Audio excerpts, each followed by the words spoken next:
नपुंसक के हिजड़े थाने में बैठकर आपको डराते हैं कि आपके बाप की दुकान नहीं उन्होंने तय कर दिया, वही सुप्रीम कोर्ट के जज हैं, उन्होंने न्यायालय जेब में रख लिया। ये काबिल बर्दाश्त चीज नहीं है। मैं इस प्रशासन से कहना चाहता हूं, भी समझ जाओ, इस जनता को मजबूर मत करो कि तुम्हारे थानों को तोड़ दिया जाए, उसमें आग लगा दी जाए। हमने आंदोलन किया तो तुम्हारा यहां से पत्ता कटा था, तुम सस्पेंड हुआ था। हो सकता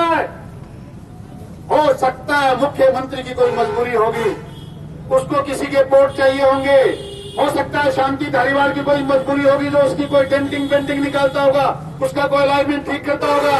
ये जनता है, ये किसान है और किसानों के बेटे हैं। तुम्हारी औकात है तो हमारा तुम अलाइनमेंट ठीक करके दिखाओ, सामने आओगे तो अलाइनमेंट नहीं, ऐसा अलाइनमेंट बिगाड़ देंगे जिंदगी में कभी अलाइनमेंट तुम्हारा ठीक नहीं हो पाएगा। पर मित्रों, थोड़े से सहयोग की जरूरत है, आपको हिम्मत रखने की जरूरत है। मैं नहीं करता चर्चाएं, मैं इस बात की परवाह भी नहीं करता किसने कितना वोट दिया, कौन हारा कौन जीता। हम हारे तो आपके साथ खड़े हैं, हम जीते तो आपके साथ खड़े हैं।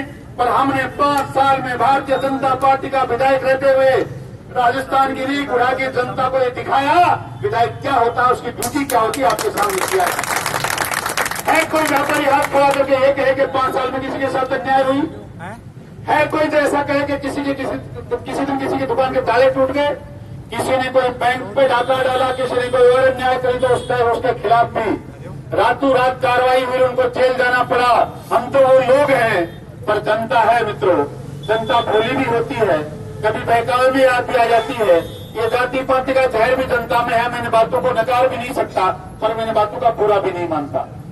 होगी हमसे भूल, पर अब भी वक्त बहुत कम बचा है। आने वाले समय में इस अन्याय के खिलाफ जिंदा रहने के लिए, लड़ने के लिए 2 ही रास्ते हैं आपके पास, या तो हाथ में लाठियां उठाओ वरना अंगुली से बटन दबाओ।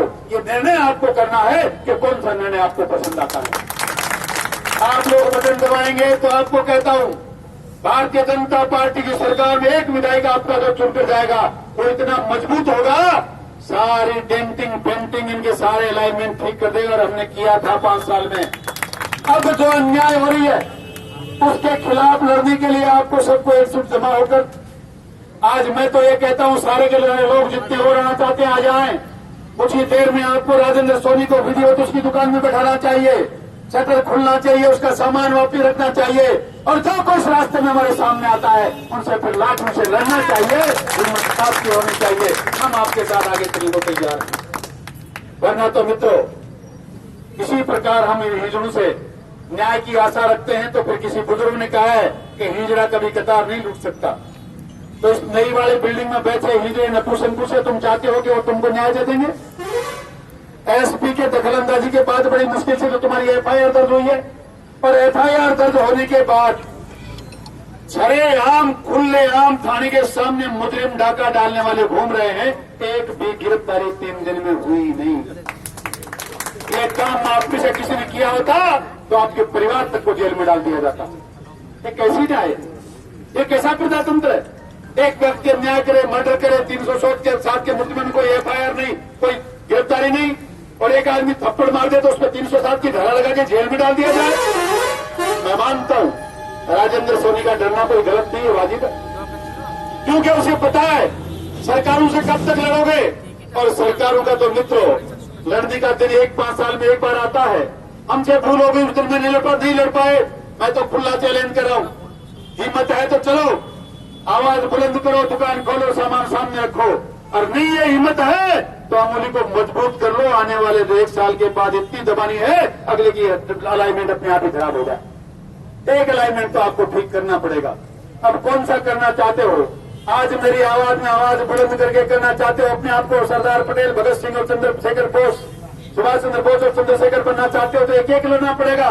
झांसी की रानी के साथ कोई लवाजमा नहीं था, अकेली लड़ रही थी। आज तक इतिहास में बोला जा रहा है खूब लड़ी मर्दानी, वो तो झांसी वाली रानी थी। पर मित्रों इसके लिए आगे तो होना पड़ेगा, और हुजूम अपने आप आपके पीछे चलेगा। आज राजेंद्र सोनी के साथ हुआ है, परसों गणेश गुप्ता के साथ हुआ था, कल किसी और के साथ होगा। अगर इस अन्याय को खत्म करना है तो सारे के सारे ये लोग एकजुट होकर इस प्रशासन को बता दो कि तुम्हारे भरोसे कुछ नहीं है। हम अन्याय होगी तो न्याय के खिलाफ लड़ेंगे, वरना तो आपको जो फैसला करना है।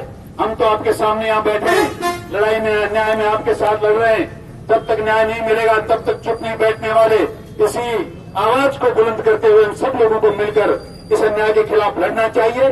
हमें हिम्मत रखनी चाहिए और भाई राजेंद्र सोनी को न्याय, जो कि प्रशासन पे कोई भरोसा रहा नहीं, अब तो जनता ही पे भरोसा है, जनता को मिलकर उनको न्याय दिलाना चाहिए। आपका बहुत बहुत धन्यवाद। जय हिंद, जय भारत।